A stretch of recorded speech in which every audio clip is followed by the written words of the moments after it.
Pemirsa, pasar saham kebakaran dan bahkan sempat tinggalkan level 7.000 karena turun lebih dari 2% sebelum kemudian ditutup di 7.034 dengan penurunan 1,49% pada perdagangan Kamis kemarin. Salah satu yang menjadi pemberat IHSG kemarin adalah salah satu saham big cap brand yang masuk papan pemantauan khusus sehingga kemudian perdagangannya menggunakan full periodic call auction atau FCA. Setelah kena suspensi pada Senin dan Selasa 27 hingga 28 Mei 2024 karena dinilai oleh BEI ada peningkatan harga kumulatif yang signifikan. Usai masuk FCA, harga saham brand langsung anjlok dan bahkan masuk auto reject bawah atau ARB dengan penurunan hingga 10%. Penurunan saham brand itu menyeret koreksi IHSG paling dalam dengan indeks poin mencapai minus 43,71. Selain brand, 4 saham bank besar Republik Indonesia turut menjadi beban IHSG pada perdagangan kemarin.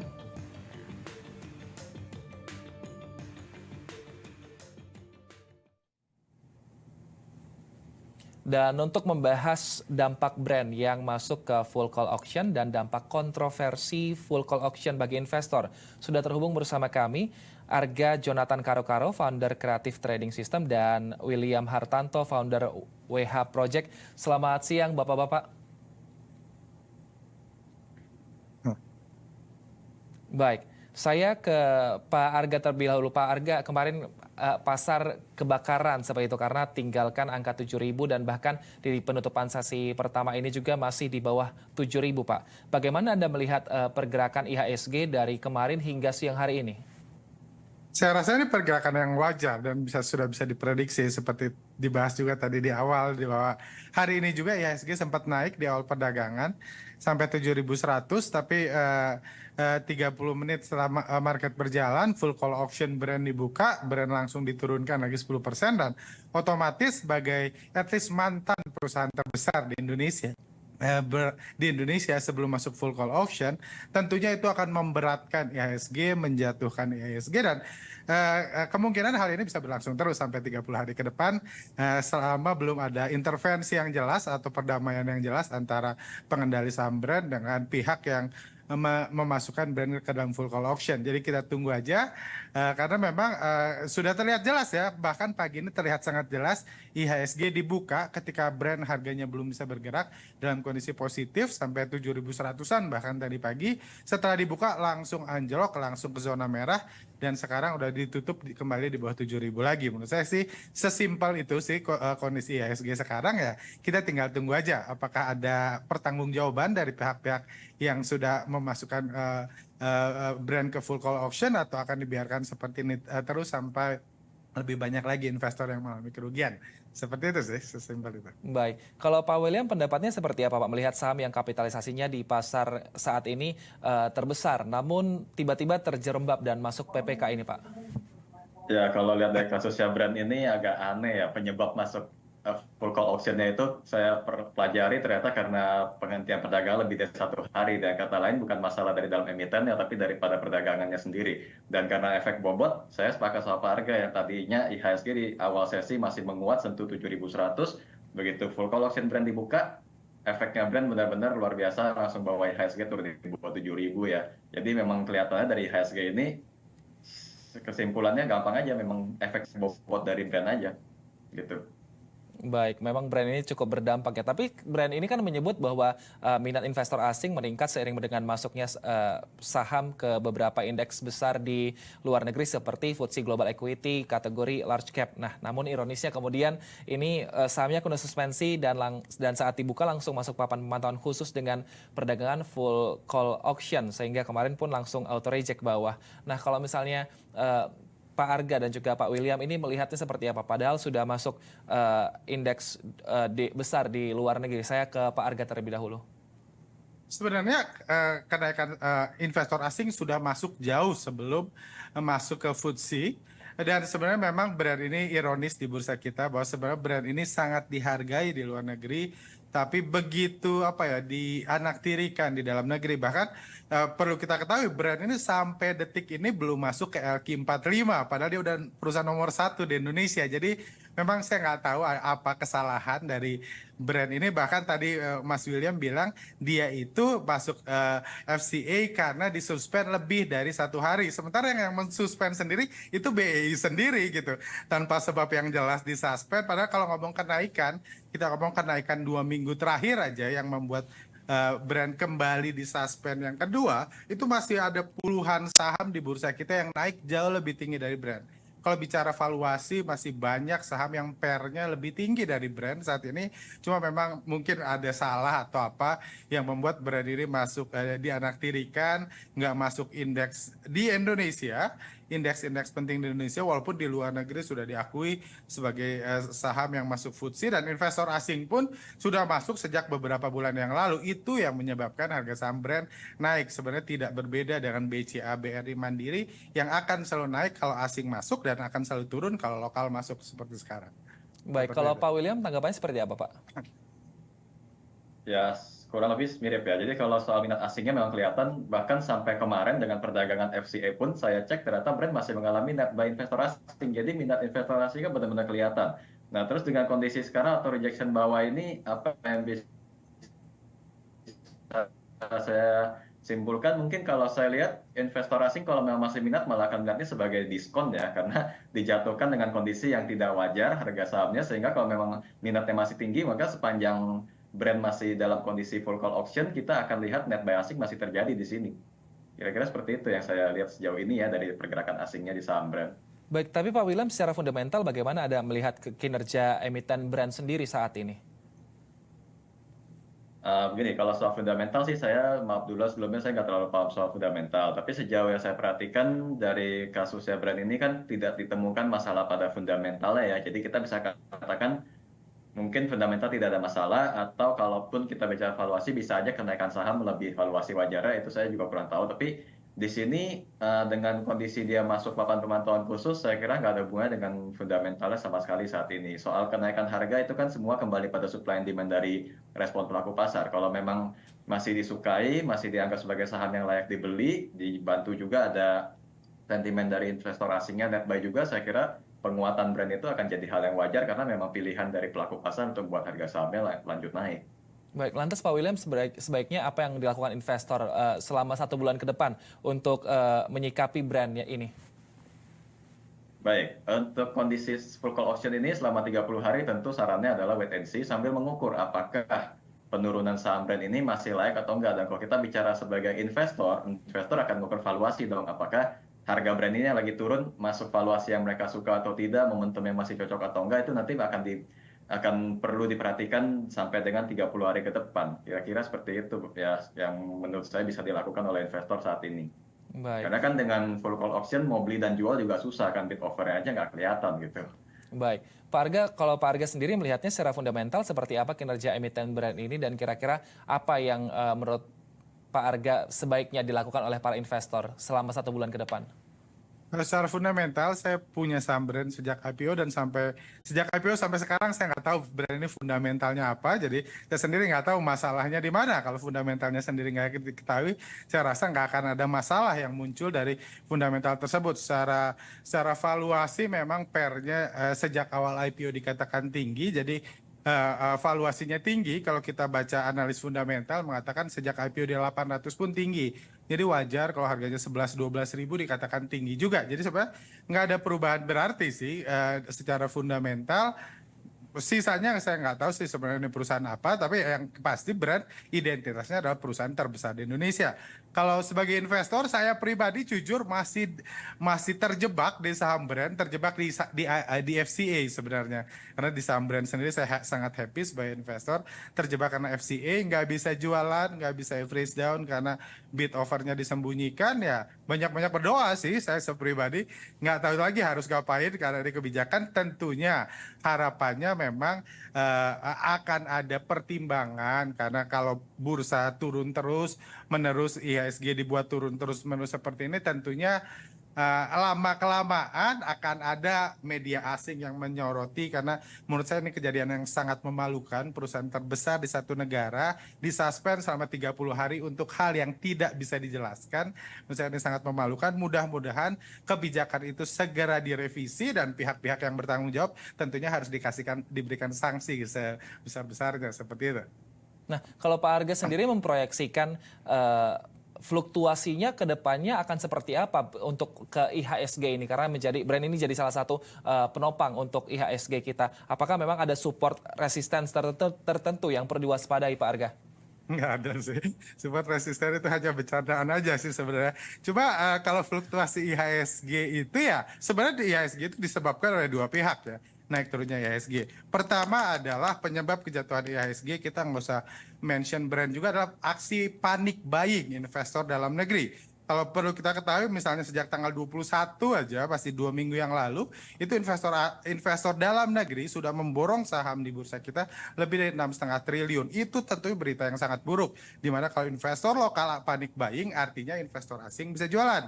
Karena investor asing nggak akan bisa jualan kalau investor lokalnya nggak panik buying. Itu yang menyebabkan kejatuhan IHSG. Kalau IHSG mau segera naik, tentunya investor lokal harus balik menjual sahamnya ke investor asing. Karena kembali lagi, kalau lokal beli harga turun, kalau asing beli harga naik. Berarti investor lokal harus jual balik ke investor asing, maka IHSG berpotensi naik, at least dari satu pilarnya. Satu pilar itu saham BRI, Mandiri, BCA, itu yang selama ini dikuasai oleh asing.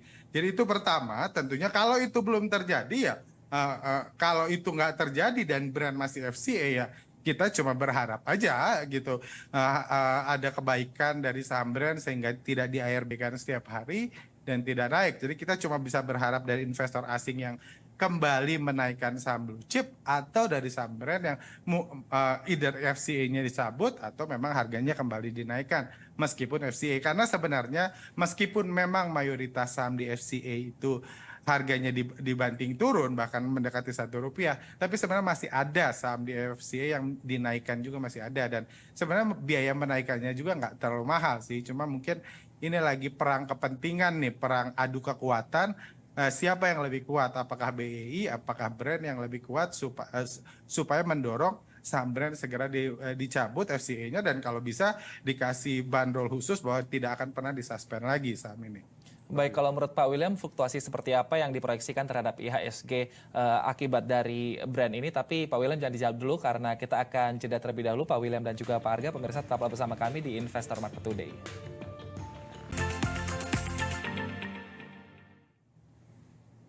Terima kasih masih bersama kami di Investor Market Today, pemirsa. Kita lanjutkan perbincangan kita bersama dengan Arga Jonathan Karokaro, founder Creative Trading System, dan juga William Hartanto, founder WH Project. Saya ke Pak William. Pak William, Anda memproyeksikannya seperti apa ini fluktuasi terhadap IHSG kita, dampak dari brand ini?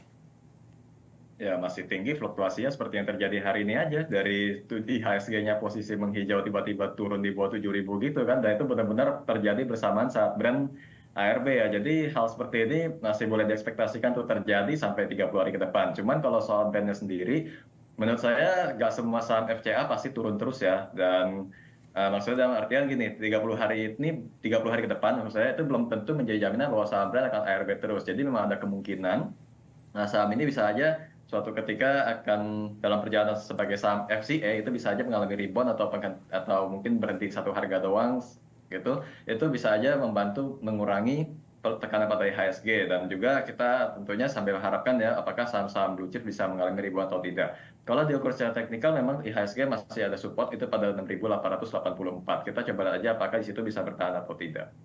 Itu aja. Nah, kalau FCA ini kan sebenarnya sudah diterapkan dari 25 Maret lalu dan akhirnya banyak investor yang panic selling, Pak William. Bahkan ada saham juga yang kemudian jatuh hingga harganya Rp1.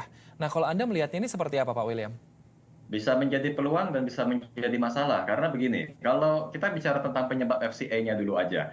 Kebetulan bulan lalu ada saham yang lepas dari FCA, lepas dari notasi khusus juga, dan harga sahamnya langsung naik, yaitu saham Cegas. Ya, itu menjadi contoh bahwa kalau misalnya emitennya mau katakanlah mau tobat gitu ya, mau diperbaiki kondisinya, dan dia bisa lepas dari kategori FCA, sebenarnya itu bisa menjadi pelemahan yang terjadi sepanjang FCA itu bisa jadi peluang. Tapi memang kalau misalnya emitennya sendiri yang bermasalah, misalnya karena ekuitas negatif ya sebagai salah satu persyaratan kenapa saham itu bisa masuk FCA, itu memang kondisi yang cukup berbahaya. Makanya kalau di sini saya melihatnya dengan harga saham bisa jatuh sampai ke 1 perak, itu tergantung pada kondisi yang membuat dia masuk FCA, itu bisa menjadi peluang, tapi juga secara bersamaan jadi masalah besar. Tergantung pada emitennya aja, apakah memperbaiki atau tidak ya.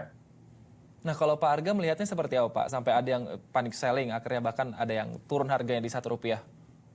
Nah, saya rasa siapapun wajar akan panik ketika asetnya, uangnya yang ditukarkan ke saham tiba-tiba di lock seperti itu dan tidak jelas bisa dijual atau tidak. Itu kepanikan yang wajar dan mungkin ini juga masih sejalan dengan mungkin saya dapat pandangan sepertinya BEI sekarang merasa udah ada terlalu banyak saham. Jadi makanya IPO juga dikurangi dalam jangka pendek. Begitu sedikit IPO beberapa bulan terakhir hanya 1-2, padahal dulu bisa 5-20 saham dalam sebulan. Dan mungkin karena dianggap bursa saham sudah terlalu banyak, mungkin FCA ini sebagai langkah mengurangi. Jadi saham-saham yang sudah banyak dikuasai oleh investor retail, banyak dibeli investor retail masuk FCA. Karena banyak, kalau Anda lihat list-list saham FCA itu banyak saham yang pernah jadi favorit, pernah jadi viral bagi para investor retail. Saham-saham tersebut setelah masuk FCA tentunya akan lebih mudah turun harga sahamnya dan investor-investor retail jadi investor jangka panjang yang mungkin salah satu arah kebijakan bursa kita membuat investor jadi lebih panjang di saham-saham yang sudah dibeli. Tentunya kalau FCA ini membuat saya pribadi gitu jadi investor jangka panjang di brand karena nggak bisa jualan, at least sampai 30 hari ke depan kayak gitu. Mungkin ini arah kebijakannya memang ke arah sana sih, seperti itu. Nah, tapi Pak Arga, kebijakan FCA ini kan bertujuan untuk memberikan segmentasi khusus dan juga meningkatkan likuiditas saham sebagai upaya untuk meningkatkan perlindungan investor. Tapi kalau implementasinya seperti ini, Pak, sebenarnya menurut Pak Arga apakah sudah tepat sasaran? Perlindungan investor mana ya? Kalau saya sih nggak pernah sedetik pun merasa dilindungi. Cuma kalau investor lain merasa dilindungi, tentunya itu personal masing-masing. Kalau meningkatkan likuiditas, kita bisa buka datanya dengan simpel. Tidak ada bukti bahwa saham-saham yang masuk FCA menjadi lebih liquid setelah masuk FCA daripada sebelum masuk FCA.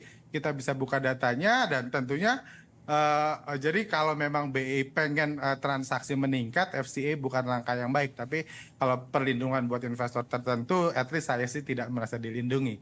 Dan saya yakin ada puluhan ribu investor retail lainnya yang tidak merasa dilindungi juga dengan kebijakan ini. Malah merasa diikat, malah udah mata ditutup, tangan diikat lagi. Nah, kalau Pak William sependapat nggak, Pak, ini tepat sasaran, tapi kayak apakah ini siapa yang dilindungi sebenarnya? Begini ya, tentang FCA ini saya juga pernah komentar di media lain juga. Saya mengatakan bahwa tujuan FCA kalau untuk memisahkan emiten yang nggak bermasalah dengan yang tidak bermasalah sebenarnya tepat. Tapi dalam prakteknya sekarang itu ngaco banget. Ya kita bicara kasusnya brand aja yang tiba-tiba dimasukkan FCA dalam kondisi karena tersuspend lebih dari 1 hari. Itu kan kondisi yang boleh bilang asli dari perdagangannya dan bukan karena masalah pada emitennya. Tapi kalau misalnya tujuannya sendiri, saya katakanlah ini memang sebagai sebuah aturan yang nggak akan bisa kita ubah, jadi ya pasrah aja. Kalau lihat sisi positifnya mungkin masih ada, yaitu untuk memisahkan. Ibaratnya kayak kalau di akuarium ikan sakit sama ikan sehat pasti dipisah dong, ya gitu istilahnya. FCA itu memisahkan emiten-emiten atau saham yang dianggapnya bermasalah. Sebenarnya kok tujuannya itu doang dapat ya, dan memang hanya investor tertentu yang mungkin merasakan perlindungannya. Istilahnya kalau trader emang nggak peduli gitu kan, kalau mau saham 50-an pun bisa aja naik. Tapi kalau dalam prakteknya sejauh ini menurut saya tidak dalam kondisi melindungi, malah sesuai dengan tema kita hari ini ya, malah bikin pusing ya, karena tiba-tiba nggak bisa dijual, bid offer-nya nggak ada, dan alasan-alasannya kayak menurut saya masih banyak alasan yang lebih masuk akal untuk membuat saham masuk FCA daripada cuma karena dihentikan perdagangan lebih dari 1 hari gitu. Nah, kalau gitu apakah sebaiknya BEI ini kalau untuk memang mau melindungi investor, sebaiknya pengetatan IPO saja yang dilakukan? Kalau menurut Anda, apakah sebaiknya itu saja, bukan FCA? Saya ke Pak William terlebih dahulu. Kalau pengetatan pada IPO tergantung caranya. Saya juga sempat memikirkan seperti itu ya. Apakah mungkin yang dilakukan misalnya sebelum IPO disortir dulu. Tapi kadang-kadang IPO juga ada banyak celahnya. Misalnya kita tahu ada kasus manipulasi laporan keuangan. Bisa aja sebelum IPO laporan keuangan sudah dibikin bagus dulu dari awal kan. Ibaratnya lolos seleksi. Atau misalnya pas industrinya lagi booming, ajukan untuk IPO. Oh terdukung nih. Bisa aja tetap lolos. Dan secara bisnisnya bursa memang IPO adalah salah satu yang harus mereka jalankan, di mana fungsi IPO juga sebagai pendanaan kan. Jadi kalau menurut saya sih pengetatan sebelum IPO atau pengetatan saat masuk dalam list IPO itu agak sulit untuk dilakukan ya, kecuali memang ada cara lain yang mungkin saya nggak kepikiran. Jadi kalau sejauh ini yang saya bisa bilang FCA cukup perbaiki aja, kriteria FCA-nya sebenarnya sudah cukup sih. Gitu Nah, aja. kalau Pak Arga gimana Pak? Apakah sebaiknya IPO aja diketatkan atau seperti apa? Ya, saya setuju dengan Mas William ya. Apa yang mau diketatkan dari IPO maksudnya apa nih? Misalnya artinya supaya brand tidak masuk IPO gitu karena kurang ketat atau apa nih yang dianggap sebagai pengetatan IPO atau buka jangan lupa IPO terbesar di Indonesia itu buka. Saya pribadi nggak tahu buka itu masih buka atau udah enggak kayak gitu. Itu IPO terbesar di Indonesia. Apakah itu yang harus di remove dari IPO? Tentu itu pertanyaan lain yang lucu gitu. Atau pegawainya maksimum dinaikkan dari 3 orang ke 5 orang gitu atau apa. Dan jangan lupa loh, kita harus fair. Kita lagi ngomong bursa saham dan parameter terbaik saham adalah kenaikan harga. Bukan fundamental, bukan bisnisnya ada atau tidak, bukan PER, PBV, itu bukan Pak, itu parameter perusahaan. Kita nggak beli perusahaan di sini, kita beli saham. Dan artinya ya, apa yang mau saya katakan, Anda boleh lihat setiap 3 bulan, setiap 6 bulan, setiap 1 bulan, hampir selalu 90% mungkin saham terbaik di bursa kita adalah saham baru IPO. Kenapa itu harus dikurangi? Saya katakan, kenapa itu harus dikurangi? Bukankah itu saham terbaik? Bukankah itu yang menyebabkan kenaikan IHSG? Bukankah itu yang membuat bursa saham kita rame? Jadi apa yang harus diketatkan? Juga saya bingung nih, apa yang mau diketatkan? Apakah harusnya buka itu nggak di IPO-kan atau apa? Ataukah brand tidak di IPO-kan? Jadi nggak ngerti juga apa yang harus diketatkan karena ya bagaimanapun intinya menurut saya yang harus diperbaiki adalah edukasi. Saya nggak masalah orang nggak mau beli saham brand, no problem. Tapi at least dengan pengetahuan pribadi, bukan sekarang supaya nggak beli di lock, supaya yang beli nggak bisa beli, yang jual nggak bisa jual, sehingga harga sahamnya dipaksa jatuh. Menurut saya itu sangat konyol sih, langkah yang sangat konyol untuk melindungi investor yang nggak tahu juga siapa identitasnya. Nah, kebijakan FCA ini kan akan dievaluasi setelah 3 bulan oleh BEI. Artinya jika diterapkan Maret kemarin, nanti Juni akan dievaluasi. Nah, kalau Pak Arga, harapannya ini seperti apa dari para investor terkait dengan kebijakan ini? Harapannya simpel ya, FCA dicabut dan tidak dihilangkan selamanya dari bursa saham dan kalau bisa ya itu jadi awal reformasi bursa kita ke arah yang lebih baik. Saya setuju kalau memang mau menandai saham ya dulu aja kasih aja notasi khusus. Kasih aja notasi khusus, mau ngasih tahu tuh kan sekarang udah ada notasi khusus kan saham ini itunya apa ekuitasnya negatif, boleh naik boleh turun terserah tapi dikasih notasi khusus itu udah cukup, nggak perlu diintervensi perdagangannya, nggak perlu dipaksa turun harganya. Menurut saya itu udah bukan wewenang bursa sih. Baik, kalau Pak William? Ya, saya sepakat sama Pak Arga, cuman ada tambahan dari beberapa teman-teman saya yang punya keluhan terhadap FCA ini karena kebetulan saya nggak kena ya, dan mudah-mudahan nggak akan pernah kena deh, soalnya agak ngeri juga lihatnya ya.